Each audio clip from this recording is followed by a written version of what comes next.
We'll start our discussion with Unit 1, that is mandatory guidance. Broadly, we'll see what are the applicable standards in internal audit controls, what are the code of ethics for professional conducts, internal audit ethics in terms of principle, integrity, objectivity, confidentiality, competency, and in the last we will see what is an internal audit charter. Okay. First of all, for solving our questions and to understand the subject itself, we should be very clear about the definition of internal auditing. Internal auditing is an independent, objective assurance and consulting activity. So one by one I will explain you. Independent means that you are not reporting to management, you are reporting to audit committee, and you are purely independent from the operations. When he says objective assurance, there are two words. One is called subjective, one is called objective. Subjective means if I say tomorrow it will be a rain and you ask me how you feel, I will say it's my heart feeling. So this is subjective. In auditing, in our education, we work on not feelings, we work on facts and figures. That is objectivity, means once we take decisions, they are based on the rational logics and reasoning. We can justify our act through evidences that this is what we conclude. That is objective assurance. Assurance is for satisfaction.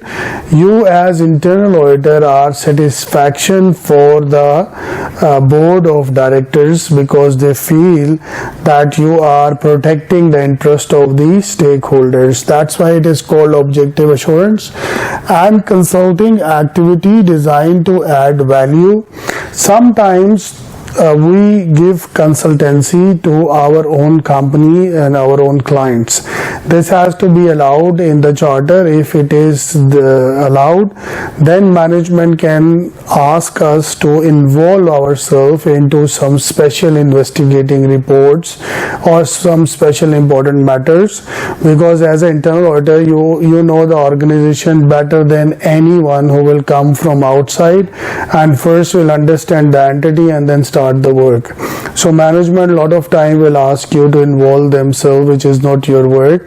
That will be taken as a consultancy advisory.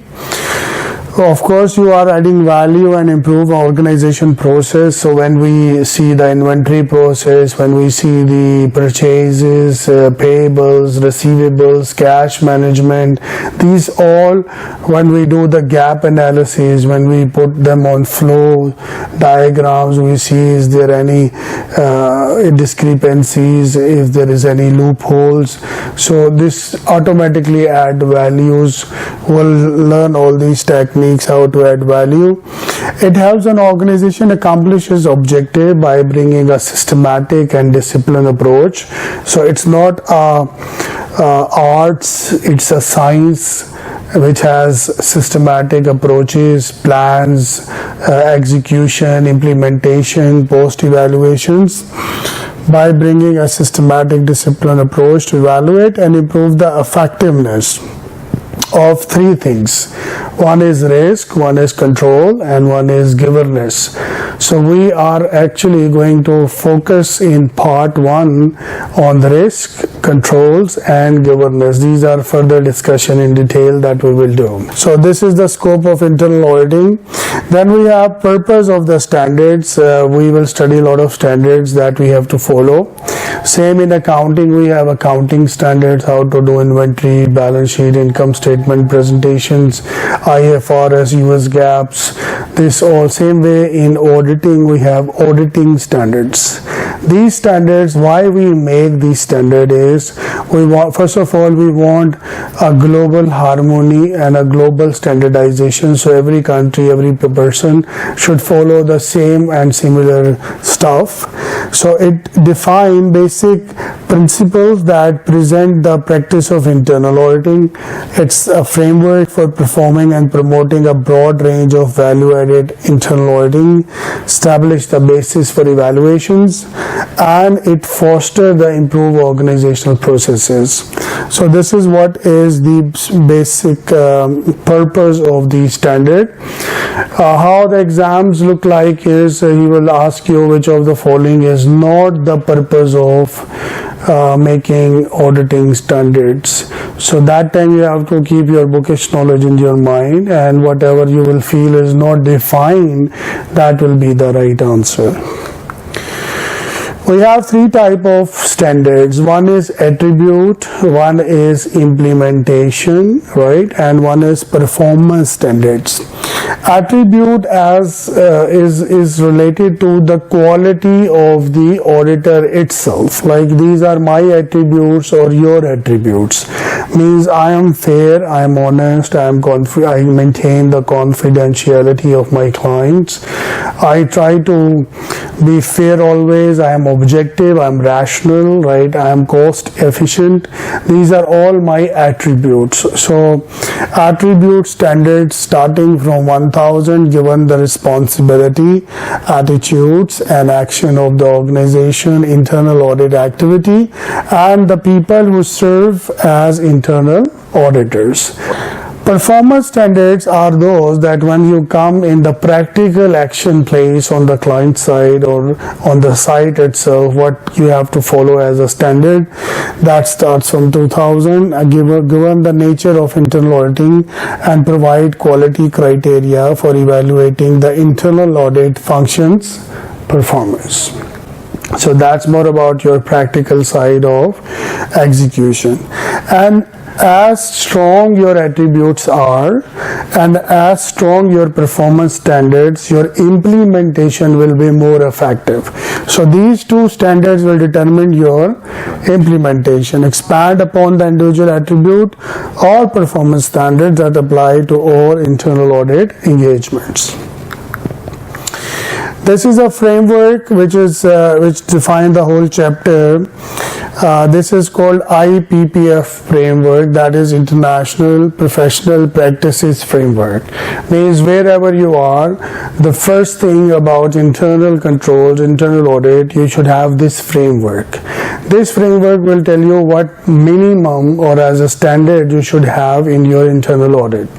First of all, you should define internal auditing for yourself, because internal auditing is a broad definition. You have to see what is relevant to you, specific to industry. Code of ethics. This is that what we are expecting from our people, that is expected and acceptable behaviors from the manpower, that will be defined in a code of ethics. For example, you cannot smoke in the workplace, you cannot do this, you cannot do that. So we define what we want people not to do, and what is acceptable behavior. As I told you, we have standards, so attribute and performance will depend your implementations, and these are called mandatory guidances. Means this is you have to do, you have no choice, you have to follow these standards, you have to make a code of ethics, you have to define your internal auditing.